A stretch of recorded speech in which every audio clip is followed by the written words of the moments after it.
Hello বন্ধুরা, তোমরা সবাই কেমন আছো? আশা করি তোমরা সবাই ভালো আছো। আর welcome to my channel Adwik lifestyle. আমি হচ্ছে তোমাদের মৌসুমিদি। আজ হয়তো আমি 3 দিন ধরে হয়তো লাইভে আসছি না। আর মনে করো ভিডিও যেগুলো আগেই আমার মনে করো আমি আগেই পোস্ট করে রাখি, এর আগেও তোমাদের দেখেছি, ওগুলো পাবলিশ করা বাকি। তো কিছু কিছু আমার বড় করেছে মনে করো 2 দিন ধরে। আর তার একটা পোস্ট করেছে, ওই পোস্টের মধ্যে মনে করো যেহেতু আমার জিজুর ব্যাপার নিয়ে আমি বলেছি, তো অনেকেই বলেছে দিদি ভাই তোমার জিজুর কী হলো, সেদিনই তো এসে ঘুরে গেল তোমার জিজু। তোমার জিজু তো ভালোই ছিল। অনেক কিছুই কোশ্চেন করেছে, তো আমি ভাবলাম লাইভের মাধ্যমে না বলে তোমাদের যদি আমি একটা ভিডিও বানিয়ে বলি তাহলে হয়তো তোমরাও বুঝতে পারবে। আর বারবার আমাকে জিজ্ঞেসও হয়তো করবে না, কারণ সবারই জানা থাকলে কেউ তো আর জিজ্ঞেস করে না। তো আজকে হয়তো আমি একটুখানি পাগল পাগল লাগছি, তো তোমরা এটা দেখো না আমাকে। আজ 2 দিন পর আমি হয়তো একটুখানি টিপ হয়তো করেছি, 2 দিন পর আর কিছুই হয়তো করতে ভুলে গেছি। আজ 2 দিন পর আমি রান্না করেছি। আমার তোমাদের কাছে আমি কিছুই লোকাই না, এটাও আমি লোকাবো না। আজ আমার জিজু মারা গেছে, আজ নিয়ে আমার জিজু মারা গেছে 4 দিন। আর যদি বলো তোমার জিজুর কি হয়েছিল, আমার জিজুর কিচ্ছু হয়নি। আমার জিজু একদম মানে আমার জায়মু একদম সুস্থ সবল একটা মানুষ। যেই মানুষটা 2 দিন পর পরই ফোনে কথা বলতো, যেই মানুষটা ফোনে কথা বলে সব কিছুই আর কি ঠাট্টা করতাম, সেই মানুষটার কাছে সব কিছু আবদার করতাম, সেই মানুষটা সব ঠিক ছিল। আজ আমার জিজু মনে করো আমাদের মাঝে নেই। আর যদি বলো যে কি করে মারা গেল, আমার জিজু সুসাইড করেছিল। এবার কেন করেছে সেটা এখনো পর্যন্ত আমরা জানি না, আর আদৌ জানতে পারবো কিনা সেটাও জানি না। কেননা উনি নিজের মাঝেই ওটা নিয়ে চলে গেছে। আমাকে বা শালি নিজের বউকে বলেনি, আমাকে যেহেতু সব কথা বলতো, এই কথাটাও বলার প্রয়োজন মনে করেনি। ঠিক আছে, এটা নিয়ে রাগ আফসোস দুঃখ সবই আছে। আর যদি বলো যে আমাদের দুজনের সম্পর্কটা কেমন ছিল, আমার জিজু যখন বিয়ে হয়েছে তখন আমার বয়স ছিল 13 কি 14 বছর। তখন থেকে মনে করো একটা জিজু আর শালির সম্পর্কটা কিরকম হতে পারে এবার তোমরাই ভেবো।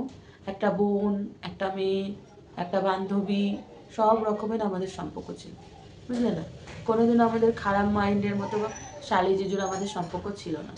সব রকম কথা বলতো, সব রকম ইয়ার্কি করতো। মাঝে দিয়ে যখন আমার বাড়িতে আসলাম 15 মনে করো 10 বছর পর আমার জিজুকে আমি দেখেছিলাম, মনটা এত খুশিতে ভরে গেছিল মানে বলার মতো না। দুজনে মিলে চা খেতাম, দুজনে মিলে ভিডিও বানিয়েছি, দুজনে মিলে ঘুরতে গেছি, দুজনে মিলে সারা রাত গল্প করেছি। আমার জিজু একটা মানে মানুষ, শালি এই জিনিসটা পড়েছে মানে শালিকে খুব সুন্দর লাগছে, শালি এই জিনিসটা বানিয়েছে মানে খুব ভালো হয়েছে খেতে, শালি যা দেবে তাই খাবে, শালি এই কথাটা বলেছে মানে যাওয়ার আগে যখন যাবে মনে করো তখনও চাটা খেয়ে চা বানিয়ে দিয়েছি, চাটা খেয়ে ভোরবেলা গেছে। তারপর বলছে শালি আমি কিন্তু গেলাম, আবার কিন্তু আসবো। বলছে হ্যাঁ, শালির বাড়ি আসবে না তো কোথায় আসবে বলো। গেল, তারপর ফোন করতো। আমার জিজু শিবরাত্রির দিনকেও আমাকে ফোন করেছে রাত্রিবেলা। আমার জিজু আমি সেজে গুজে থাকলে খুব ভালোবাসতো। আজকে হয়তো গুছিয়ে কথাটা বলতে পারছি না তোমাদেরকে, তোমরা একটুখানি বুঝে নেবে। শুধু কেন হয়েছে কী করে হয়েছে একটুখানি বলার, ভিডিওটা করারই উদ্দেশ্য, আর কিছুই না। আর আমার জিজু রাত্রিবেলাও আমাকে ফোন করেছে, শালি আমার ভালো লাগছে না, তোর বাড়ি চলে আসবো। চলে আসুন যাবো, আপনার থেকে বড় কি আছে। চলে আসবে বলেছিল, রাত্রিবেলা কথাও বলেছি। তারপরের দিনকে আমার জিজু মানে সুসাইড করেছে, ফাঁসি দিয়েছে আর কি। তা আমার জিজু যেখানেই থাক তার আত্মা যেন শান্তি পায়, আমি একটা কথাই বলি। কিন্তু আমি কাঁদতে চাই না, সবাই আমাকে বলে কাঁদবা না, আমার বড় বলে আমাকে কাঁদবা না। আমি একদমই কাঁদতে চাই না, সত্যি বিশ্বাস করো। আমার মনে মনে কোথাও রাগও আছে আমার জিজুর প্রতি, যে কেন মানে ছেড়ে চলে গেল। আমাকে তো একবার বলতে পারতো, ঠিক আছে বলেনি। তারপরে কেন চলে গেল সেটা আমাদের না জেনেই উনি চলে গেছে, এটাও ভালো কথা।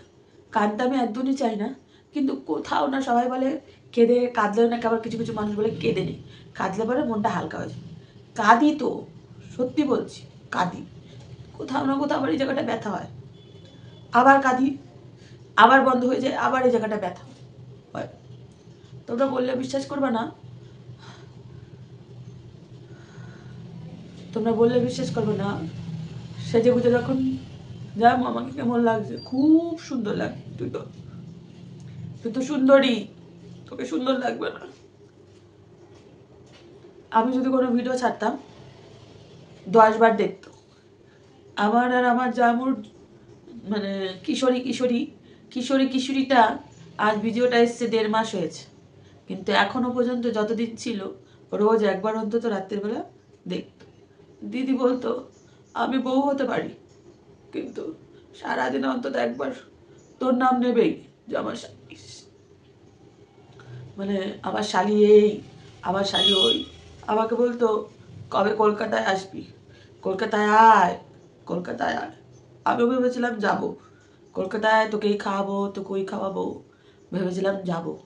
কিন্তু এখন সত্যি কথা বলতে কি, আমি যাইনি। আমার দেখার মতো হিম্মত নেই। আমার জিজু যখন চলে গেছে তখন আমি ভিডিও কলে দেখেছি, তোমরা বললে বিশ্বাস করবে না। আমার মনে হচ্ছে আমার জিজু ঘুমিয়ে আছে, বুঝলে। আমার জিজু না খুব ফিটফাট থাকতে পছন্দ করে, খুব সেজে গুজে থাকতে পছন্দ করে। আমার জিজু আমাকে বলেছিল কিছুদিন আগে, শালি এখন তো তুই সেলিব্রিটি হয়ে গেছিস, সেলিব্রিটি হয়ে গেছিস, ইউটিউব থেকে টাকা পেয়ে কিন্তু আমাকে একটা আংটি বা ব্রেসলেট বানিয়ে দিবি। আমি বলেছিলাম আপনাকে বানিয়ে দেবো না তো কাকে বানিয়ে দেবো, কিছু না কিছু তো বানিয়ে নিশ্চয়ই দেবো, যেটুকানি পারি দেবো। তারপরে আমার জন্য গিফট আনেনি বলে আমি চেয়েছিলাম আমাকে কিছু দেবেন না, তা আমাকে বলে কিন্তু আমার বাড়ি যখন যাবে ভাবি এরপরের বার যখন আসবো তোকে পলা আংটি দেবো। কিন্তু উনিও আমাকে দেয় না, আমিও ওনাকে দিই না। আপনারা ভাববেন না আমি কিন্তু হাসছি কাঁদছি, কিন্তু না। কারণ আমার জিজু সবসময় আমার মুখে হাসি দেখতে যেত, আমার জানি হাসবে, তাই জন্য আমি একদম কাঁদছি না, আমি হাসছি। আমার জিজু বলতো তুই কিন্তু কাঁদবি না, তোকে কাঁদতে দেখতে খুব খারাপ লাগে, তাই আমি কাঁদবো না, আমি সবসময় হাসবো।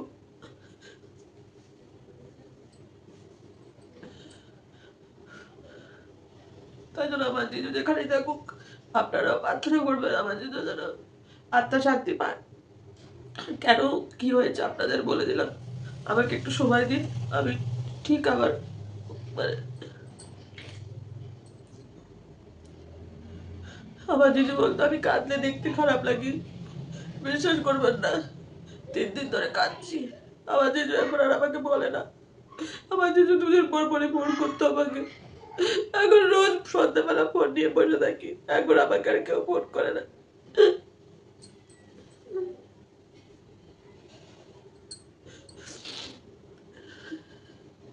ওদের বুকের ভিতরটাও কত বিক্ষত হয়ে যাচ্ছে, 15 বছরের সম্পর্ক এত তাড়াতাড়ি কি ভোলা যায়।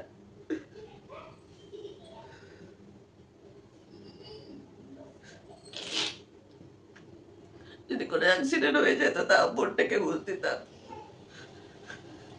অন্য কিছু হলেও আমি বোনটাকে বুঝ দিতাম, কিন্তু এরকম কষ্ট করে যে আমার জিজু গেল আমাকে যদি একবার একটু বলতো।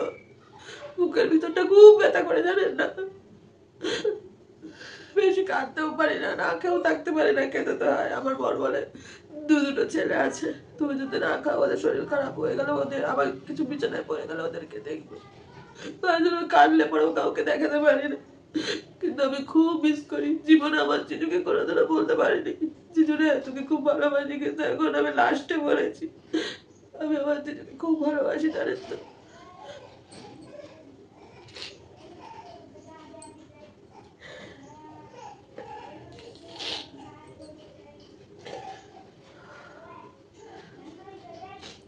তো আপনাদের বললাম ভিডিওটা একটু বড় হয়ে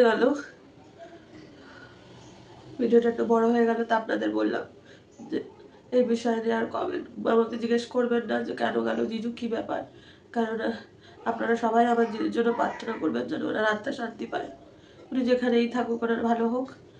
আর আমার দিদির মেয়ে আছে, ওরাও যেন ভালোভাবে দিন কাটাতে পারে। ভগবান বলে না যা করে ভালোর জন্যই করে, হয়তো নিশ্চয়ই ওদের মাথার নিচে আমার জিজু চলে গেছে তো কি হয়েছে, ওদের হয়তো কিছু না কিছু অন্তত সান্ত্বনা দেবে। আর আমি যতটুকু পারবো আমার জিজুর জায়গা তো আমি দিতে পারবো না, একটু কিছু চেষ্টা করব। তো এখানে ভিডিওটাকে এন্ড করছি, ভালো থাকবেন আপনারা সবাই, সুস্থ থাকবেন, নিজের ফ্যামিলিকে ভালোবেসে কেউ কোনোদিনও ক্ষতি করবেন না। আপনারা তো যারা এরকম চিন্তা ভাবনা করছে তাদেরকেও বলছি আপনারা ছেলে হোক মেয়ে হোক এরকম করে যেন কেউ করবেন না। আপনারা তো চলে গিয়ে বেঁচে যাবেন, কিন্তু আপনাদের পেছনে যে মনগুলো যে হাহাকার করবে, ওদের এরকম কাঁদিয়ে যাবেন না। যারা আপনাদের ভালোবাসে, আপনাদের যারা ভালোবাসে, তাদের দুঃখ দেবেন না, সে যেই হোক।